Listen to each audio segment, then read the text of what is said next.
Location Barwani, स्थान बड़वानी। संसद के मानसून सत्र के दौरान राज्यसभा में सांसद डॉक्टर सुमेर सिंह सोलंकी ने हिमाचल प्रदेश के संशोधन बिल 2022 पर चर्चा में शामिल होकर सदन में उक्त बिल के समर्थन में अपने विचार रखे।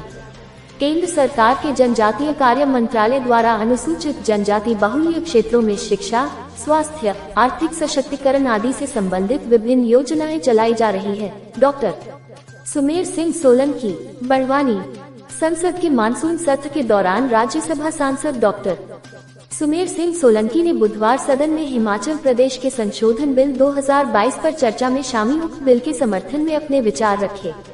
यह बिल 9 दिसंबर 2022 को लोकसभा में पेश किया गया था तथा 21 दिसंबर 2022 को यह बिल लोकसभा द्वारा पास कर दिया। यह बिल हिमाचल प्रदेश के हाटी समुदाय के भविष्य का निर्धारण करने वाला विधेयक है। सिरमौर जिले के गिरिपार क्षेत्र में रहने वाले हाटी समुदाय के लोग 5 दशक से एसटी का दर्जा मांग रहे। इसके लिए समुदाय के लोगों ने कई आंदोलन और प्रदर्शन किए। प्रदेश सरकार ने 2005 में इसका प्रस्ताव केंद्र सरकार को भेजा था, परंतु कांग्रेस की सरकार द्वारा इस पर कोई विशेष ध्यान नहीं दिया गया। गिरिपार को एसटी का दर्जा देने का मुद्दा भाजपा सरकार ने गंभीरता से उठाया था। क्षेत्रीय सांसद माननीय श्री वीरेंद्र कश्यप ने मामले को केंद्र तक पहुंचाया और आज इसका परिणाम सबके सामने है। राज्यसभा सांसद डॉक्टर सुमेर सिंह सोलंकी ने अपने विचार रखते हुए बताया कि विपक्ष ने पिछले 60 सालों तक आदिवासी समाज को केवल वोट बैंक माना है। आदिवासी समाज के विकास की चिंता नहीं की। उनके विकास के रास्ते कैसे खुलेंगे उस पर कभी चर्चा नहीं की। विपक्ष यही मानकर चलता रहा कि जब तक ये आदिवासी समाज गरीबी, गुर्बत की जिंदगी जिएगा और हम इसका फायदा उठाते रहेंगे। आज आदिवासी समाज अब जाग चुका है। प्रकृति के साथ जीवन जीने वाले समाज की सुध लेने वाले हमारे प्रधानमंत्री नरेंद्र मोदी का मैं हृदय की गहराइयों से अभिनंदन करता हूँ। मानसून सत्र में राज्यसभा सांसद सुमेर सिंह सोलंकी द्वारा व्यक्त किए गए विचार। बड़वानी से संजय बामनिया की रिपोर्ट। माननीय श्री सुमेर सिंह सोलंकी, माननीय सुमेर सिंह सोलंकी, 5 मिनट। धन्यवाद माननीय सभापति महोदय, नर्मदे हर। आपने मुझे एक महत्वपूर्ण बिल पर बोलने का आज मौका दिया है और मेरे इस संसदीय कार्यकाल में ये पहले किसी बिल पर मैं बोलने के लिए खड़ा हुआ हूँ। माननीय उपसभापति महोदय, माननीय जनजाति कार्य मंत्रालय के अधिसूचित अनुसूचित जनजाति की सूची में हाटी समुदाय को शामिल करने के लिए हिमाचल प्रदेश प्रस्तावित अनुसूचित जनजाति आदेश 5वां संशोधन बिल 2022 के समर्थन में बोलने के लिए मैं खड़ा हुआ हूं।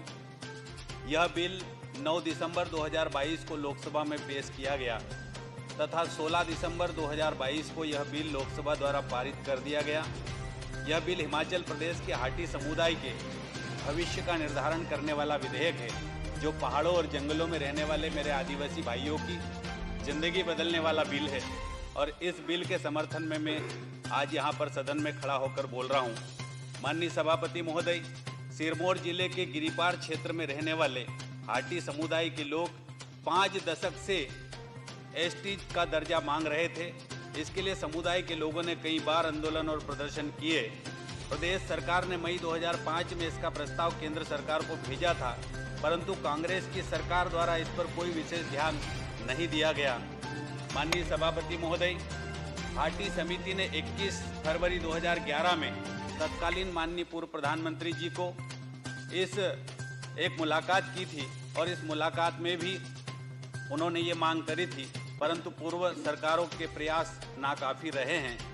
माननीय सभापति महोदय, मैं आपके माध्यम से हमारे विपक्ष को बताना चाहता हूं, और विपक्ष हमेशा जब जनजातीय आदिवासी समाज की भले की बात करने के लिए सदन में जब चर्चा होती है तो विपक्ष उस समय यहाँ उपस्थित नहीं है।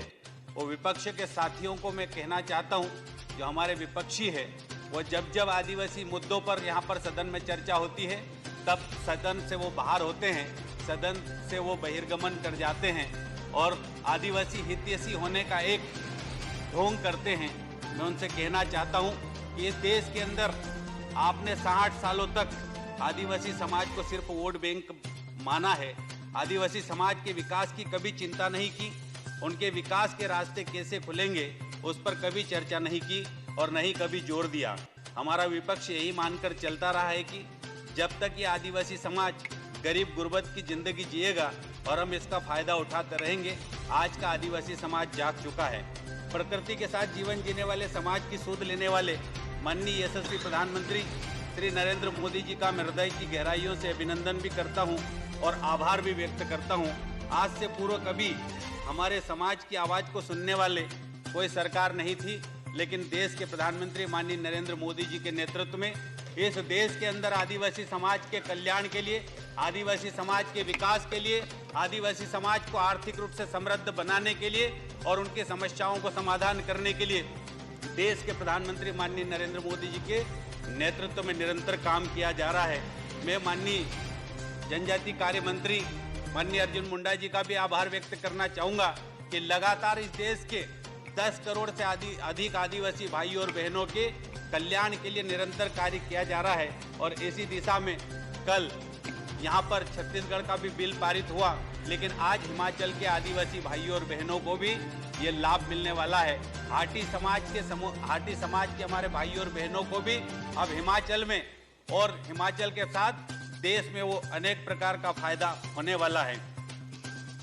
प्रकृति के साथ जीवन जीने वाले समाज की सूध लेने वाले माननीय प्रधानमंत्री जी का मैं एक बार पुनः धन्यवाद देना चाहूँगा। अगर कांग्रेस की मंशा सही होती तो जो कार्य आज माननीय प्रधानमंत्री जी द्वारा किए जा रहे हैं उनके पहले ही वो कर सकते थे।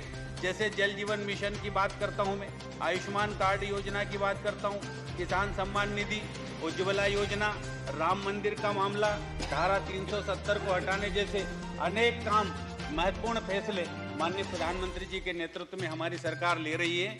माननीय सभापति महोदय, इस बिल पर हमारे माननीय सदस्यों ने भी अपने अपने बहुमूल्य विचार रखे हैं, पर माननीय मंत्री श्री अर्जुन मुंडा जी ने लोकसभा सदन में भी बताया था कि 1978 से ऐसे कई जनजाति मामले उलझे हुए थे, पर उनके निराकरण के लिए प्रयास बहुत कम हुए, क्योंकि कांग्रेस की इच्छा शक्ति नहीं थी, पूर्ववर्ती सरकारों की इच्छा शक्ति नहीं थी। इनके कारण भी कभी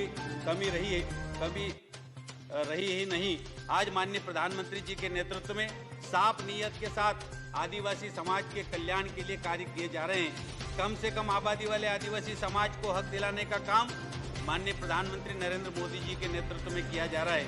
हमारी सरकार में ऐसे काम लगातार किए जा रहे हैं जिससे गरीब दबे कुचले को न्याय मिल रहा है और उन्हें संवैधानिक अधिकार मिल रहे हैं। माननीय सभापति जी, मैं ये भी कहना चाहता हूँ कि जनजातीय कार्य मंत्रालय के द्वारा हमारी सरकार के माध्यम से 2022-23 के बजट में भी अप्रत्याशित वृद्धि की गई है। 12.32% की वृद्धि की गई है। 2022 तक डीबीटी के माध्यम से 26 लाख जनजातीय छात्रों को छात्रवृत्ति दी गई है और मंत्रिमंडल ने 2021-22 से 25-26 के लिए 452 नए एकलव्य मॉडल आवासीय विद्यालयों की स्थापना करने के साथ साथ अनेक ऐसे महत्वपूर्ण निर्णय लिए हैं जिससे इस देश के हमारे आदिवासी समाज का कल्याण हो रहा है। झारखंड, त्रिपुरा, उत्तर प्रदेश की अनुसूचित जनजातियों की सूची में संशोधन अधिसूचित किए गए। तमिलनाडु एवं कर्नाटक की अनुसूचित जनजातियों की सूची में भी संशोधन कर उन्हें भी फायदा पहुंचाने का काम किया गया, संसद द्वारा पारित किए गए। आज हिमाचल प्रदेश के बारे में भी हम यहाँ सदन में चर्चा कर रहे हैं और हिमाचल प्रदेश के उन गरीब भाइयों का भी जो जंगलों में रहते हैं, जो वनों में रहते हैं, जो गरीब है, उनकी चिंता करने के लिए भी ये बिल यहाँ पर आज चर्चा के लिए लाया गया है। कल ही हम सब ने मिलकर छत्तीसगढ़ राज्य के 12 समुदायों को भी जनजातीय समाज में शामिल करने का काम किया गया और ये काम इस देश के अंदर भारतीय जनता पार्टी के माननीय नरेंद्र मोदी जी के नेतृत्व में, माननीय अर्जुन मुंडा जी के नेतृत्व में आदिवासी समाज के कल्याण के लिए निरंतर कार्य किया जा रहा है। वर्ष 2023-24 के बजट में भी अकेले रेल मंत्रालय द्वारा 70,000 करोड़ रुपए का प्रावधान जनजातीय गौरव कॉरिडोर स्थापित करने के लिए किया गया। माननीय उपसभापति महोदय, मैं ये भी कहना चाहता हूँ कि आदिवासी छात्रों के लिए विदेशों में पढ़ने के लिए व्यवस्था भी की गई है। सौभाग्य योजना के अंतर्गत 2.9 करोड़ घरों में बिजली, 3 करोड़ से अधिक पक्के मकान बनाकर देने का काम भी किया गया है। माननीय उपसभापति महोदय, मेरे मन में एक बात जरूर आई है कि देश में जब आदिवासी समाज के हमारे भाई और बहन कच्चे झोपड़ों में रहते थे, कबेलू वाले मकान में रहते थे, और बारिश के दिन होते थे तो पूरा घर टपकने लगता था। बच्चे रात में उठ के अपने बाबा से कहते थे कि बाबा घर का पानी टपक रहा है, खटिया गीली हो रही है, हमारे गोदड़ी बिस्तर गीले हो रहे हैं। तब बाबा कहता कि खटिया सरका लो बेटा। लेकिन तब भी बारिश जब तेज आती थी तो फिर पूरे घर में गीला होने लगता था, पूरे घर के अंदर सोने के लिए कोई जगह नहीं मिलती थी। तब बच्चे कहते थे कि बाबा आप क्या करें? तो बाबा कहते थे कि बेटा रात भर खटिया पर बैठ के रात निकाल लो, सुबह बाजार जाऊंगा, तिरपाल लाऊंगा, घर को ढकूंगा और ये बारिश के दिन जैसे तैसे हम निकाल लेंगे। लेकिन जब देश के प्रधानमंत्री माननीय नरेंद्र मोदी जी आए तो हमारे आदिवासी भाइयों और बहनों को, गरीबों को अब खटिया सरकाने की जरूरत नहीं पड़ती है। अब पक्के मकान बनाकर 3 करोड़ से अधिक आदिवासी भाइयों और बहनों को लाभ देने का काम किया गया है।